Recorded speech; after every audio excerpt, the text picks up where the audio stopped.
Olá, eu sou João Vitor Xavier e o CNN Esportes S.A. está no ar. Toda semana um convidado especial para falar da relação do mundo dos esportes com o mundo dos negócios. E hoje eu tenho o prazer de receber Marco Aurélio Cunha, ele que foi superintendente de futebol da CBF para o futebol feminino, num momento tão especial que vivemos a Copa do Mundo de futebol feminino. Vamos entender um pouquinho do que está acontecendo nesse mundo e qual que é a situação do futebol feminino no Brasil. Marco Aurélio, obrigado pela sua presença, seja sempre muito bem-vindo aqui. Obrigado, João. Prazer poder dialogar com a CNN, com tantas pessoas, é um prazer grande. Marco Aurélio tem uma história muito longa no futebol, também no masculino, no São Paulo, no Curitiba, no Santos, em tantos clubes do Brasil. Claro, vamos falar disso também com ele. Vamos acompanhar um pouquinho da trajetória e da história do convidado de hoje. Marco Aurélio Cunha é o convidado de hoje do CNN Esportes S.A., um dos grandes nomes dos bastidores do futebol brasileiro. Dirigente histórico do São Paulo, Marco é ex-coordenador das seleções brasileiras femininas na CBF. No cargo durante 5 anos, ele foi peça-chave na reestruturação e consolidação da seleção e do futebol feminino no Brasil. Na gestão de Marco Aurélio, a seleção principal do Brasil conquistou 5 títulos. Entre eles, a medalha de ouro nos Jogos Pan-Americanos de Toronto, em 2015, e a Copa América do Chile, em 2018. O futuro do futebol feminino no Brasil, até onde a seleção brasileira pode chegar nessa Copa, os novos projetos dentro do futebol, será que o histórico dirigente é a favor da Liga e apoia as entradas das SAFs nos clubes? Marco Aurélio Cunha vai responder essas e outras questões agora no CNN Esportes S.A.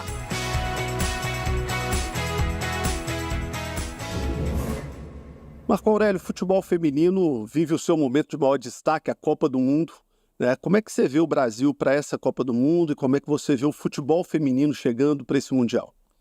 Acho que é uma evolução muito grande. O futebol passou por transformações, por investimento. A CBF investiu muito no futebol feminino, teve bons momentos. A questão do futebol feminino é passo a passo. Muita gente pensa que vai acontecer tudo no mesmo dia, no mesmo momento. Então houve a transição de um futebol feminino ainda muito defasado, com pouco investimento, pouca atenção, para agora um movimento muito mais forte. Eu fiquei 5 anos na CBF, a gente trabalhou muito para que atingisse esse momento. Uma treinadora graduada com duas medalhas olímpicas pelos Estados Unidos, uma medalha de prata pela Suécia. Foi uma escolha nossa naquela época e eu tenho certeza que o Brasil vai fazer uma boa campanha. É difícil porque toda a Copa tem um momento de eliminatória, né? Você vai chegar num momento que é mata-mata, como o Brasil masculino perdeu 2 vezes aí em momentos que a gente não esperava. Isso pode acontecer com qualquer adversário, mas eu acho que o momento é bom.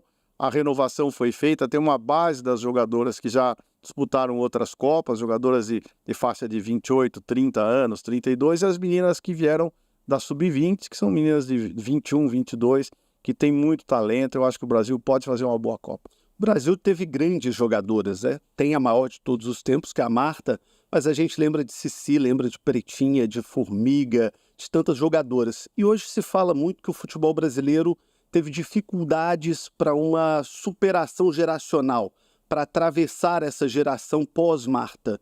É verdade, o Brasil tem dificuldade de renovação ou não? Falta conhecimento geral e a renovação é boa? É que elas são tão importantes, eu falo sempre que havia aquele trio fantástico, né? Formiga, Marta e Cristiane, né? As 3 tenores ou tenoras do futebol feminino, né? E que o nível de comparação fica muito elevado, né? Como você falar, quem vai substituir o Ronaldo Fenômeno? Quem vai substituir o Neymar amanhã? Ou quem vai substituir o Romário? Essa comparação é injusta, mas você vê que o futebol evolui, vem jogadores de diferentes características. Hoje o jogo é muito mais coletivo do que individual. Hoje os valores individuais não são superados pelo coletivo. O coletivo tem que perdurar. Óbvio que quem tem melhores jogadores vence, mas se não tiver um coletivo muito bem compactado, com estratégias bem feitas, você não consegue vencer. E isso é a juventude que faz isso, né? Você não vai viver de uma heroína ou de 2 heroínas, você tem que viver de um coletivo. Mesmo vale para a seleção americana, para a seleção alemã. Eu vi recentemente a seleção alemã perder um jogo em casa de 3-2, né? e para africanas. Então, uma seleção super bem montada, rápida, que joga muito bem o futebol. Então, nós vamos ter surpresas nessa Copa do Mundo, eu acho. Nós vamos ter as seleções africanas muito mais bem preparadas, com treinadores internacionais. Vamos ter, talvez, uma certa decadência das grandes escolas, que seria Estados Unidos, Alemanha, França, porque eles vêm de um momento muito grande. E sempre passa e vem outra gente substituindo. É o dia do outro, né? O futebol tem o dia do outro. Então, aquelas grandes seleções que estão habituadas a vencer vão ter cada vez mais dificuldades. Então, acho que quando você fala de gerações, de substituição, isso acontece naturalmente, não na grandeza daquelas que foram. Até porque naquela época havia menos jogadoras. Hoje já tem um universo muito maior de jogadoras para serem comparadas. A Pia, técnica da seleção, ela deu uma declaração recente dizendo que ela prepara o Brasil não para agora, prepara o Brasil para 2030. Não está muito longe, não? Essa é uma fala de quem talvez não queira, se não for vencedora, ter um álibi, né? Eu acho que toda vez que você faz uma seleção, você está preparando uma nova geração. Isso não é com a vitória que você prepara, é com o trabalho. A vitória é um momento mágico que pode ocorrer e eventualmente não. Mas, de qualquer forma, você estabelecer tática, fitness, como ela sempre fala, as atletas têm que ser fortes, têm que ser rápidas, têm que estar bem preparadas no sentido do plano físico para exercer um plano tático. Mas eu acho ainda que o grande problema do futebol feminino do Brasil ainda é o mental. A gente precisa ter muita força mental para superar aquelas que nós supomos que sejam melhores que nós. Eu me lembro que em 2004 eu cobri a Olimpíada de Atenas, na Grécia, e eu entrevistei logo após o jogo. O Brasil foi medalha de prata, perdeu a decisão, mas terminou muito bem, né? A medalha de prata olímpica, e o técnico da seleção, o René Simões, dava uma entrevista após o jogo. Eu perguntei a ele se o Brasil, a partir daquela medalha de prata, construiria um outro patamar para o futebol feminino. E ele deu uma resposta muito dura, muito sincera, mas que hoje se mostra muito verdadeira. Ele disse o seguinte: olha, o Brasil tem problemas muito sérios até no futebol masculino. Então não adianta a gente ter a ilusão de que com pouco dinheiro e em pouco tempo a gente vai ter uma grande força no futebol feminino. E lá se foram quase 20 anos. O que mudou do futebol feminino, daquele Brasil, medalha de prata em Atenas, para o Brasil de hoje? Bom, primeiro, as competidoras evoluíram muito. Então, não é o caso do Brasil não evoluir. É que houve uma evolução global, né, com investimento, especialmente no futebol feminino, onde a seleção masculina não era muito boa. Então, os exemplos são claros. A Austrália tem uma grande seleção feminina e o futebol masculino ruim. Os Estados Unidos têm uma grande seleção de futebol feminino e não tem uma grande seleção de futebol masculino. Por quê? Porque a competição masculina é maior. Então, eles investiram no feminino, por modelo, por gosto, não importa, e desenvolveram um grande número de jogadoras, né?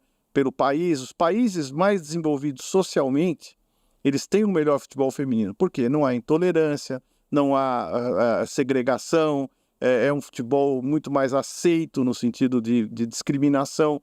Então, nesses países socialmente mais desenvolvidos, o futebol feminino teve mais facilidade para sobreviver. Nos países latino-americanos, nos países hispânicos, o preconceito é muito maior para a mulher jogando futebol, porque há um futebol masculino predominante, há um teor machista muito grande na nossa formação cultural. E isso acaba inibindo muito o futebol feminino de progredir. Nesses grandes países isso não acontece. Então, eles tiveram a oportunidade de se tornarem grandes seleções, grandes nomes, e isso levou a esses países a terem muito sucesso. Agora, nós estamos num momento de equilíbrio. O futebol feminino brasileiro é aceito, há ainda discordâncias, essa questão de opinião, cada um tem a sua, mas ele já é coletivamente muito bem visto.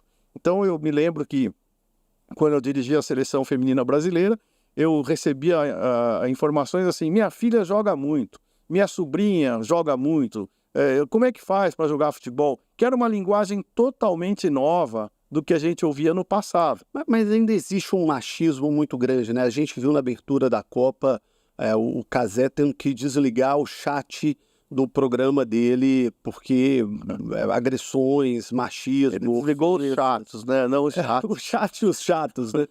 Ainda tem muito preconceito, né? Eu acho que tem mimimi, né? Eu acho que o brasileiro é machista, ele tem... Nosso futebol masculino é muito forte, então toda vez que você compara com o feminino, você vai ver, obviamente, o futebol masculino tem mais força física, tem uma história vencedora há muito tempo, então aí vem uma comparação injusta, indevida, né? Que, mas é diferente, não é bom. É ótimo o futebol feminino, é muito bem jogado, é artístico, é técnico, é bonito de ver. E a gente precisa ter olhos para entender isso. Eu vejo agora com as narradoras de futebol. Então eu vejo algumas narradoras excelentes, né? A Renata, por exemplo, é uma excelente narradora. E você vê que você acostuma... não quero ouvir mulher narrando, né? Era uma ideia assim. Agora você fala, pô, essa menina narra bem. Pô, é gostoso ouvir a narração dela. Então entra a aceitação. Primeiro eu não vi porque não gostei, não ouvi e não quero, né? Depois você, poxa, até que não é ruim. Não, ela é boa. Então essa transição de análise, de depuração cerebral, de sair desse machismo estrutural e começar a compreender um pouco mais a figura feminina inserida em todos os modelos do país, em todas as situações, em todos os caminhos, você vai diminuindo um pouco desse preconceito. Mas ainda tem os raizão chato, tal, que falam dessa forma. Porque eles não experimentaram o futebol, não viram, não se deram a oportunidade de gostar. Então veio um fato consumado na cabeça deles, infelizmente. O Marco, muitas vezes alguns esportes só têm a visibilidade grande no ápice, né? Na Olimpíada, caso do futebol feminino na Copa do Mundo. Talvez nós nem estivéssemos aqui falando sobre o futebol feminino se não fosse a Copa do Mundo feminina. Acho que é preciso uma autocrítica de todo mundo que faz esporte no Brasil sobre isso. E isso acaba levando a uma discrepância gigantesca, a diferença de dinheiro, de investimento, de condições é muito grande. Qual que é a realidade financeira hoje do futebol feminino? Paga em dia, os clubes pagam, as meninas têm condições de trabalho, têm condições de viagem. Como é que é o dia a dia? O que acontece hoje no futebol feminino? Vamos lá. Se você for falar sobre isso, você tem que analisar o masculino junto. O masculino, nós temos 20 clubes da Série A, 20 clubes da Série B, 20 clubes da Série C e 64 clubes profissionais da Série D. Você acha que todos têm a mesma condição? Não tem. De jeito nenhum. De jeito nenhum. Então, seletivamente, os clubes da Série A são muito mais organizados e estruturados. Os da Série B, já um pouco menos. Os da Série C, menos ainda. E os da D são heróis que estão ali tentando sustentar um clube para ascender, como alguns até estão hoje na Série B. Então, não é uma questão de escolher mulher ou homem, é a estrutura mesmo do futebol. Quando nós estivemos lá, o Campeonato Brasileiro, havia uma Copa do Brasil, um Campeonato Brasileiro curtíssimo, 3 meses, custa caro, nós não temos dinheiro para sustentar um campeonato. E aí conseguimos, com o Manuel Flores, que era o coordenador de tabelas, que fazia os campeonatos, coordenador técnico disso lá, começamos a abrir um pouco o funil para poder, era só um por estado, então fazia um campeonato com diferentes clubes, poderosos como São Paulo, Rio e Zero do norte extremo lá, e não tinha time que pudesse competir em igualdade. Então, já 15-0. Isso não pode, isso é um campeonato desigual. Aí nós criamos oportunidade de poder, dentro do regulamento, os clubes de camisa irem entrando nos campeonatos. Aí veio um campeonato muito bom. Nós temos o primeiro incentivo de pagando as jogadoras que jogavam nos clubes, né? Como escolhendo as jogadoras, com a seleção pagando, uma seleção permanente que ficou meses treinando. Então isso tudo deu um incentivo. Mesmo assim, na Copa América anterior a essa conquistada, nós jogamos com Cristiane Marta e Formiga no Chile, não havia uma televisão, não havia um jornalista.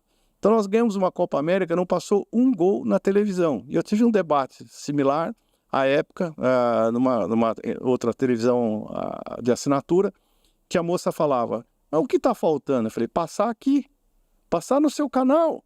Por que não passa? Ela, boa pergunta. Então, não é uma coisa unilateral, ela é global. Então, hoje, como a televisão tem os direitos de transmissão, o momento das mulheres inseridas na sociedade é o maior possível, o que acontece? Comercialmente começaram a investir. E por várias emissoras transmitindo jogos, isso gerou o quê? Concorrência. Então gerou interesse. Você vê chamadas da televisão falando sobre o futebol feminino, sobre a Copa. Então já deixou de ser um fato pontual para ser uma coisa mais coletiva, todo mundo discutindo. Eu acho que esse é o caminho. Aliás, eu vi discussões recentes de empresas, de governos, prefeituras, governos estaduais, criando ponto facultativo para que as pessoas pudessem assistir os jogos do Brasil, como acontece naturalmente na Copa do Mundo masculina. No futebol masculino isso nem é discutido, no futebol feminino acabou sendo uma grande novidade esse ano.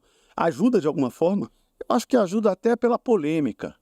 Não tem cabimento, tal, mas estão discutindo. Então eu acho que a polêmica que faz a questão subir na tela, né? Você, quando está um assunto morto, ninguém fala, não tem divulgação.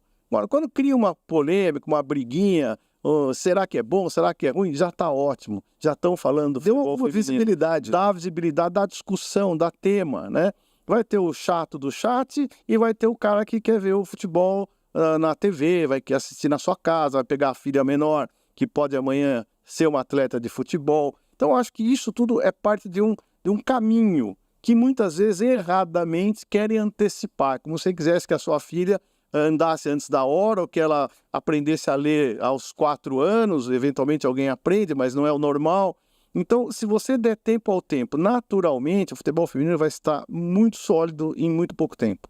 Ô Marco, quanto ganha hoje uma jogadora de ponta e qual que é a média salarial do futebol feminino? Até para criar um parâmetro aqui. Um jogador de Série A, não estou dizendo nenhum craque, não estou dizendo dos principais jogadores, dos líderes do campeonato. Um jogador razoável, mediano, vai ganhar aí 400, 300, 500 mil. Não é todo mundo, não é todo mundo. Mas numa média, não ganha isso, não ganha. Você está falando de Flamengo, Palmeiras, Corinthians, São Paulo, Atlético, Santos, sei lá. É difícil algum time no futebol brasileiro que não tem um jogador nessa faixa. Não, da série ter um ou dois ou três é possível, todos não. Sim. Tem jogador de 50, tem jogador de 40, tem jogador de 30. Mas é o que eu disse, algum jogador mediano para os principais. Sim. Não está nessa faixa. Essa comparação... Os grandes mesmo, quando você pega aí Gabigol, quando você pega Bruno Henrique, quando você pega os grandes jogadores, aí nós estamos falando de salário de 1 milhão. Sim. Mas dentro da realidade de uma comparação, que hoje Série A paga salários de 300, 400, 500, de alguns milhões até, para as grandes estrelas. Qual que é a realidade das grandes estrelas do futebol feminino? Quanto ganha uma jogadora de ponta e quanto ganha a média do futebol feminino? Eu não saberia dizer a média, porque entra muito nas questões da categoria de base, que ganha muito pouco, então a média cai muito. Você pegar o time do Figueirense, que está na Série C do brasileiro, a média é lá embaixo, é 10 mil, entendeu? Então, é comparação ruim, porque não tem um efeito igual. O que eu diria assim, uma jogadora hoje do futebol feminino que ganhava, na época que eu dirigia a seleção, 1.000, 2.000, 3.000, 4.000, 5.000, hoje ganha 50, ganha 80, ganha 100. Estou falando de expoentes. Jogadoras de Tanto é que elas saíam para o exterior. Quando eu cheguei lá, tinha 3 no exterior. Só 3. Marta, Bia Zanerato e Rosana. Depois, lotou de jogadora no exterior. Quando subiu o nosso nível de futebol, especialmente depois de Olimpíada, tal, nossa, foi todo mundo para o exterior. Aí o exterior estancou um pouco os valores. Voltaram todas recebendo o que recebiam no exterior. Optaram por jogar no Brasil. Então, houve uma melhora muito grande. Agora, nós temos que entender o seguinte, são unidades de negócio diferentes. Quando se fala em igualdade salarial, você tem que lembrar o seguinte, quanto produz, quanto arrecada. Se você arrecada muito, lá nos Estados Unidos, por exemplo, a polêmica das americanas receberem menos do que os americanos no futebol. Elas ganharam tudo e eles não ganharam nada. Elas têm direito de falar isso, porque a conquista, o resultado delas, o público nos estádios é enorme. Então, elas têm uma arrecadação e uma unidade de negócio exitosa. Se a gente vem para cá, já não é igual. O futebol masculino sobrepõe, né? Sustenta o futebol feminino. Quando eu digo isso, alguém fica bravo comigo. Mas não há dúvida que o futebol feminino dos clubes é subsidiado, sim, pelo que arrecada o futebol masculino.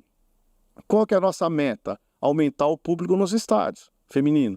Ter públicos grandes. Não adianta ter na final do campeonato 20, 30 mil pessoas. Tem que ter uma média de público grande. Tem lugar que não paga ingresso. Visibilidade boa de TV, né? Que ajuda muito a fechar a conta. Isso, exatamente. Então, é um caminho de unidades de negócios diferentes. Um arrecada, outro é investimento. Eu não posso pagar para o investimento a mesma coisa que eu pago para o cara que me faz arrecadar. E acho que é o tempo é que vai fazer a igualdade desses salários ou proximidade desses salários. Essa antecipação porque é diferente, não pode ser diferente, está errada, porque tem que arrecadar. Vocês vão estar aqui se tiver patrocínio, se não tiver patrocínio, nós não estamos aqui. Essa é a realidade da vida, é uma questão capitalista. E eu acho que o futebol feminino caminha para um equilíbrio de contas para que possa aumentar salários, visibilidade e tudo. Mesmo que o torcedor não veja o futebol feminino todo dia, quando chega a Copa do Mundo, todo mundo torce e quer ver ganhar. Dá para sonhar com o título da Copa do Mundo ou o Brasil está longe disso? Eu tenho a impressão, pelo que eu tenho assistido dos jogos, que as grandes potências do futebol feminino, elas não estão no melhor nível hoje. Elas estão... E tem muita gente subindo de nível. Como eu falei, as seleções africanas, eu estou assim, entusiasmado com o futebol que eu vi elas jogarem. Pode ser que na Copa dê tremedeira, pode ser que se supere as que tem mais casca, mas o futebol está muito equilibrado. Eu acho que esse ano vai ter surpresa na semifinal. Pelo menos uma ou duas seleções que não se tem expectativa estarão lá. E o Brasil pode estar. O Brasil tem nível para disputar a final de Copa do Mundo. Ganhar só ganha um, né? Então... Eu acho injusto cobrar uma vitória das meninas ser campeã do mundo. É um peso que elas não merecem receber. Isso vai acontecer naturalmente. A minha fala aqui não é como cobrança, mas como torcida. Eu acho que seria lindo a Marta encerrar a carreira dela numa Copa do Mundo, ganhando uma Copa do Mundo. Se o Messi fez isso, por que não a Marta? Eu já ia dizer isso, né? A Argentina não chegou como favorita, sofreu muito na Copa do Mundo, começou perdendo para a Arábia Saudita. E no final o Messi despediu em alto nível. Quem sabe um futebol que premiou o Messi venha premiar nossa rainha Marta, seria muito bonito. É verdade. E ela já está em Miami, né? Tanto quanto ele, em Orlando, pelo menos, né? Os dois na Flórida. Os dois na Flórida. Vamos ver se isso também se traduz no resultado de campo, né? Olha só, tá na hora do Giro SA no oferecimento de Gerdau, o futuro se molda. Vamos trazer as novidades dessa semana. O que aconteceu de mais forte no futebol, nos negócios, no Brasil e no mundo.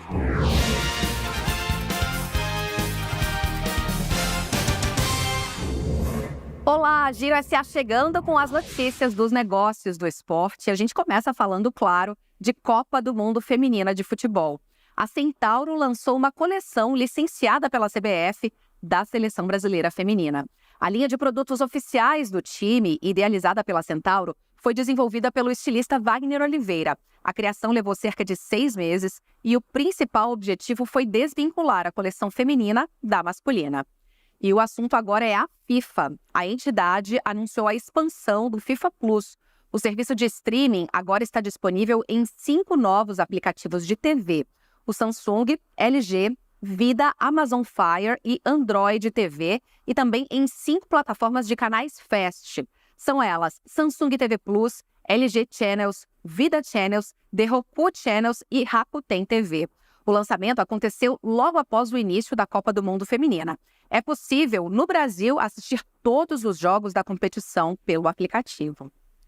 E a gente fala agora de comida. No Giro SA, Lionel Messi mal chegou a Miami e o Hard Rock Café está lançando o Messi Chicken.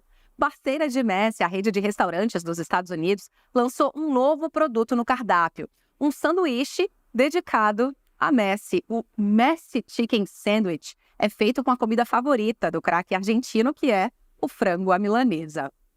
E o Comitê Olímpico Brasileiro definiu o valor do prêmio para quem conquistar uma medalha de ouro na Olimpíada de Paris.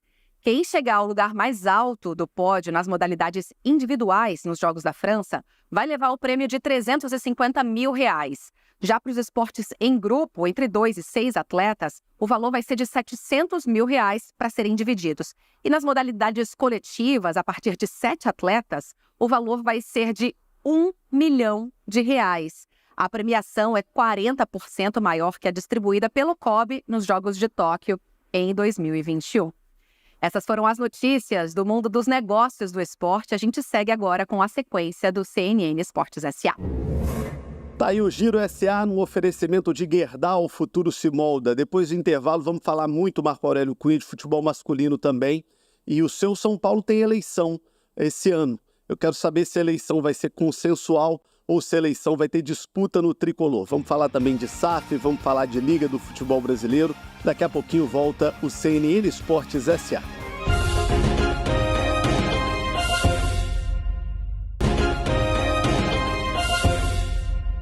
Estamos de volta com o CNN Esportes S.A. entrevistando Marco Aurélio Cunha. Marco Aurélio, o seu São Paulo tem eleição esse ano. Recentemente eu recebi aqui o Júlio Casares, presidente do São Paulo, e ele disse que quer continuar. Você é do grupo de oposição. O São Paulo vai ter uma eleição unificada ou vai ter disputa? Eu acho que disputar sempre é importante para o próprio clube, né?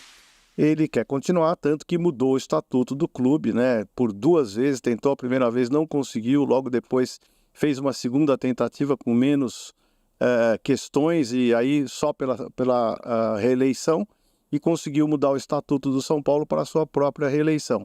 Eu acho que quem manda no resultado da eleição sempre é o nível do clima do futebol, né? Felizmente agora o São Paulo melhorou na mão do Dorival, o São Paulo tá indo bem, temos jogos importantes para fazer. Eu acho que o termômetro sempre será o futebol.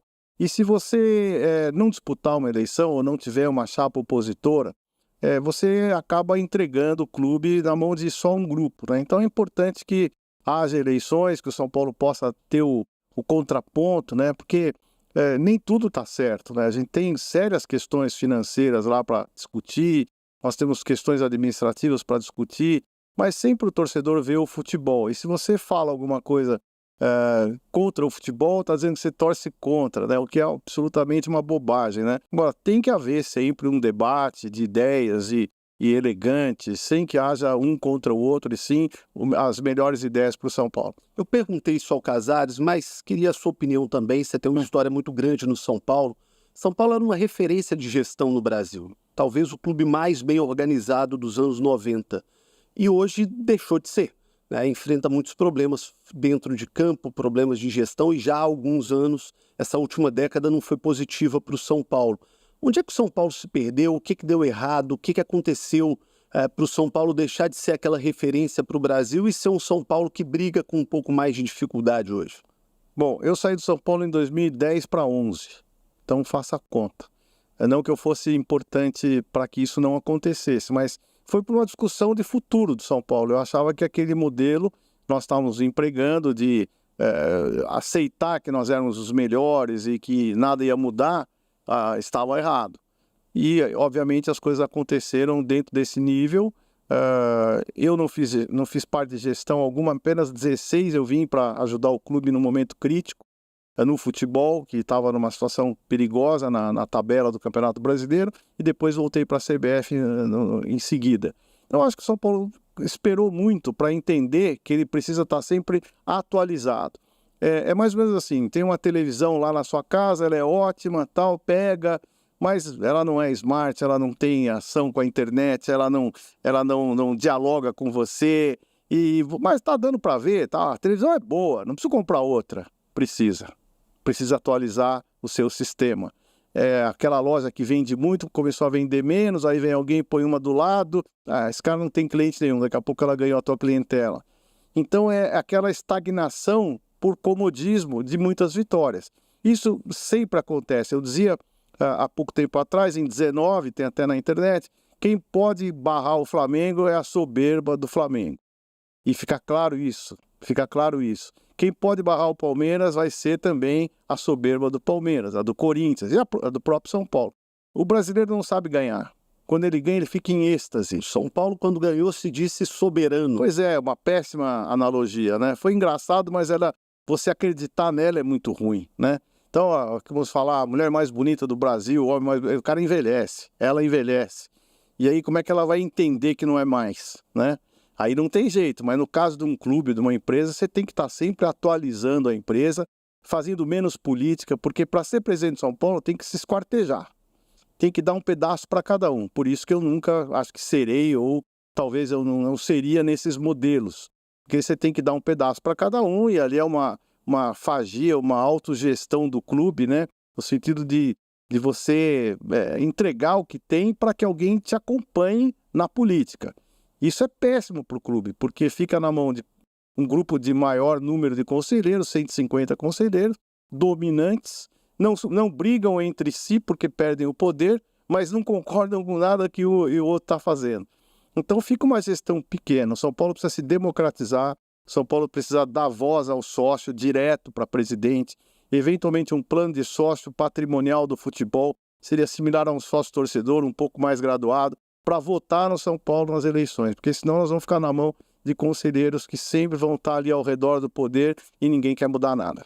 Muito se diz quando um clube vira SAF que a melhor parte é ficar livre de um conselho que muitas vezes faz mal ao clube. Ser SAF é um bom caminho para o São Paulo ou não? Voltando, né? Como eu te falei, nós temos 60 clubes na Série A, B e C e 64 na Série D. São praticamente 124 clubes, né? Se eu não errei a conta, 64 com 60, 124 clubes. Cada um é um. Tem uma SAF para cada um. Por quê? A SAF é assim, é investimento. Então eu venho aqui, vou investir 1 bilhão aqui na CNN, vai ser muito bom, ela vai se promover muito. Ela não pode investir 1 bilhão. Então eu me junto a um milionário árabe e ele vai fazer um upgrade enorme aqui e nós vamos ser dominantes. Essa é uma fórmula. Ou eu estou devendo para todo mundo, entrego por R$1 e paga minhas contas e me dá um 10% aí que eu vou viver com esses 10%. É outro negócio de SAF. Então, quem deve muito não tem alternativa. Eu estou preso, não tenho nada, não tenho nenhuma chance de investir, eu não tenho como pagar minhas contas. Entreguei o meu clube. Eu tenho um clube super organizado, que tem renda, que tem 1 bilhão por ano de arrecadação, 700 milhões por ano de arrecadação. Não devo, por que eu vou fazer SAF? Então, o resultado final financeiro de um clube é proporcional a pouca efetividade do seu conselho e dos seus diretores. Você rodeou, mas não falou se o São Paulo deveria ir ou não para o caminho da SAF. Eu acho que ele deverá ir se ele estiver em péssima situação econômica.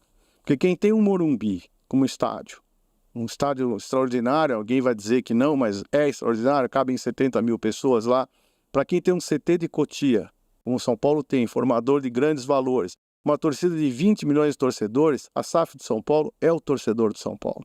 Então, a menos que eu olhe para o banco e diga, estou devendo tudo que eu tenho, aí vira a SAF. O presidente esteve aqui e falou de uma dívida muito grande. Né? Sim. A dívida do São Paulo hoje não é uma dívida... Ela é grande. Preocupante? Ela é sempre preocupante. Mas ela é grande, mas muito menor do que o tamanho que o São Paulo possui.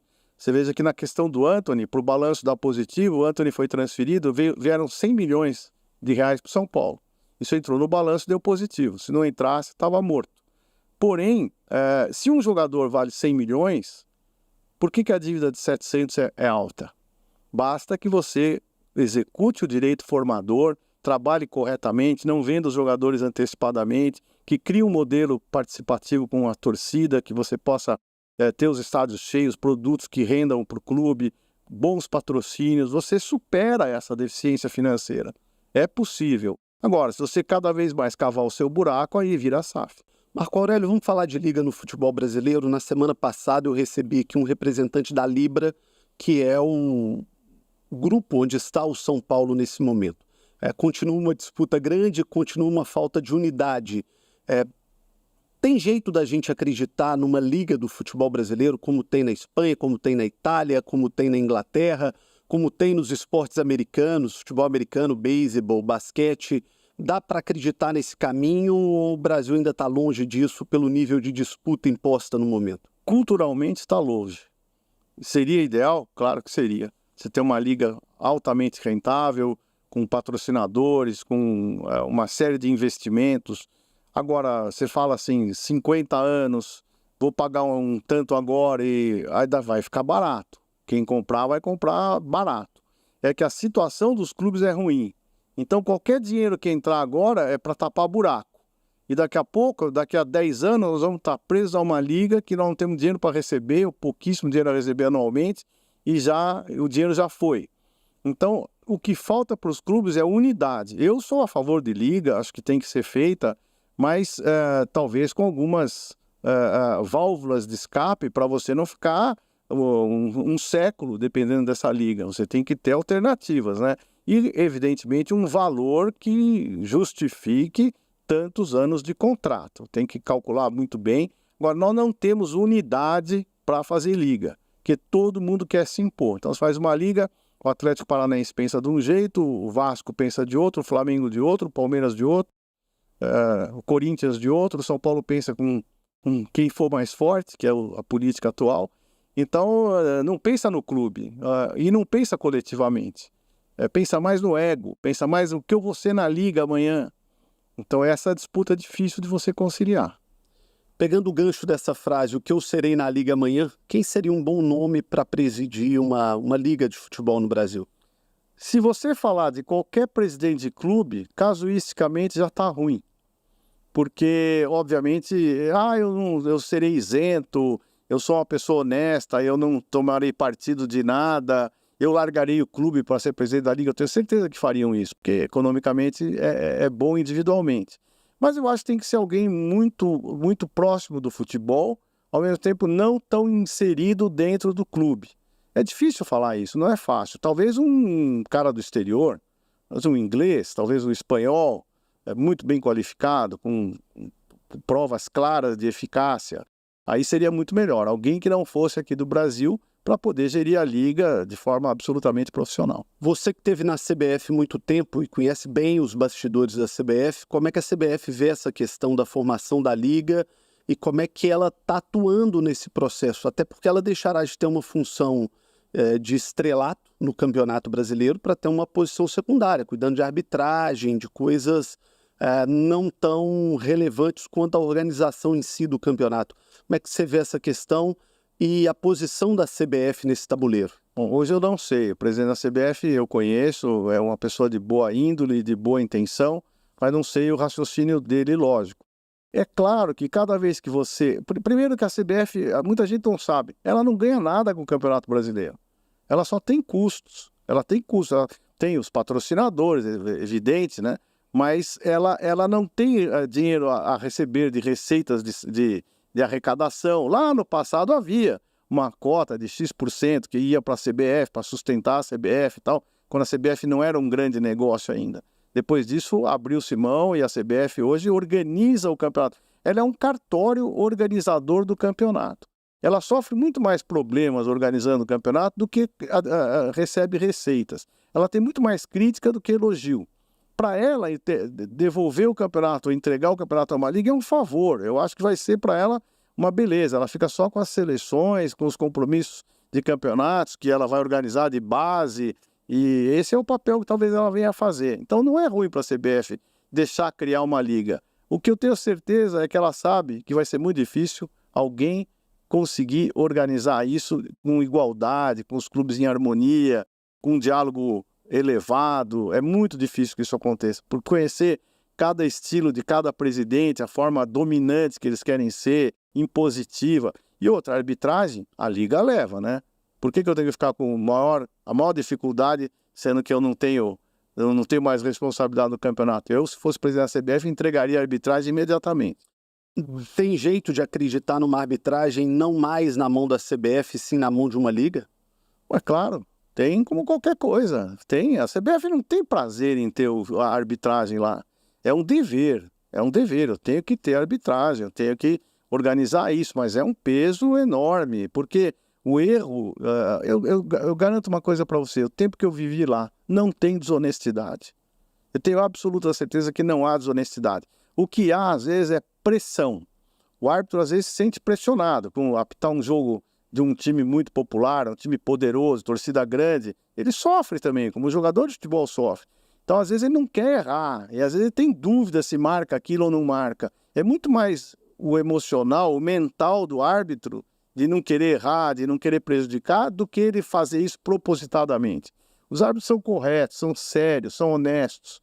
O que há é uma pressão sobre eles, e agora o VAR, que se criou uma fórmula do árbitro poder se eximir de tomar a decisão.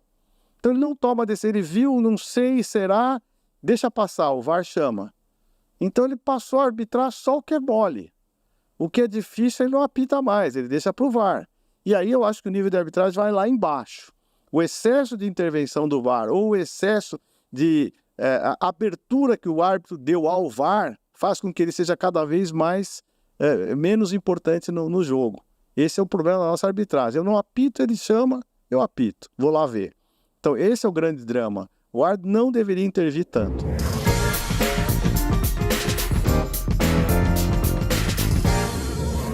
Tá na hora do De Primeira SA. Perguntas curtas, respostas rápidas. Você viveu tudo no futebol. Você passou pelo futebol japonês, você passou por vários estados do Brasil, por várias funções. Um jogo histórico que não sai da sua cabeça, do seu coração. Bom, São Paulo e Guarani, aquela vitória com o gol do Careca no último minuto da prorrogação, um campeonato brasileiro que foi incrível em 86/87. Esse é um. O segundo, óbvio, o campeonato mundial contra o Liverpool, né? Uma partida incrível do São Paulo e uma derrota triste. Foi pro Fluminense aquele gol do Washington nos acréscimos ali que tirou o São Paulo de uma decisão de Libertadores. Eu ia te perguntar, a frustração seria essa? Seria essa. Essa foi talvez uma das maiores trabalhando ali dentro do campo, né? Foi muito duro perder aquele jogo. A gente perdeu uma bola no ataque e aí saiu o escanteio, o Washington fez o gol no último segundo do jogo. São Paulo ia decidir a Libertadores mais uma vez. Para o São Paulino é melhor ganhar do Santos, do Corinthians ou do Palmeiras? Bom, depende da circunstância, mas eu acho que hoje é ganhar do Palmeiras. Marco Aurélio, eu tenho perguntado para todo mundo que passa aqui, e você tem a experiência, além de ampla, de ter trabalhado em muitos lugares, de ter trabalhado no futebol feminino e no masculino. O futebol no Brasil vai dar certo? Mas já deu certo. Um país que é pentacampeão do mundo, que tem campeonatos mundiais de base, que tem grandes conquistas, já deu certo. O que nós temos que perguntar é assim, vai continuar dando certo ou nós vamos retroceder? E o futebol feminino, nesse pique aí de Copa do Mundo? Vai dar certo. Já deu certo também. Agora falta conquista para a gente poder esfregar um pouco na cara dos outros, né? Eu acho que isso falta, porque sempre tem aquela cobrança injusta, indevida. Ao mesmo tempo, eu acho que elas têm que ser cobradas. Agora chegou a hora onde tudo está sendo oferecido, então não adianta mais falar do passado. Está na hora de a gente absorver o presente, tem condições de ganhar, nós temos estrutura para isso. Então, agora é assim, cobrança justa e vitória. Eu gosto de terminar sempre com uma provocação mais divertida. Eu peguei sua ficha aqui, ó. Você trabalhou no São Paulo, no Santos, no Curitiba, no Figueirense, no Avaí. Trabalhou no futebol japonês. Juventude também. Juventude. Trabalharia no Corinthians ou no Palmeiras? Não trabalharia. Não é porque eu tenho qualquer problema com os clubes. Eu acho que a minha figura, a minha imagem ligada ao São Paulo, ela está tão forte que eu não faria isso com o torcedor do São Paulo. Não faria. Poderia trabalhar no Guarani, poderia trabalhar no Vitória da Bahia, poderia trabalhar no Juventude novamente, né? Mas eu acho que não fica bem eu trabalhar em clubes tão rivais e com a história construída no São Paulo. Eu prefiro morrer com a minha história do que transformá-la em adversidade. Muito obrigado, Marco Aurélio. Obrigado, um abraço a todos. Marco Aurélio Cunha, de tantas passagens no futebol, mas muito marcado pela seleção brasileira feminina e também pelo São Paulo. Esse foi o CNN Esportes SA. Toda semana um convidado especial para falar sobre o esporte e sobre o mundo dos negócios. Muito obrigado pela sua audiência e até a semana que vem.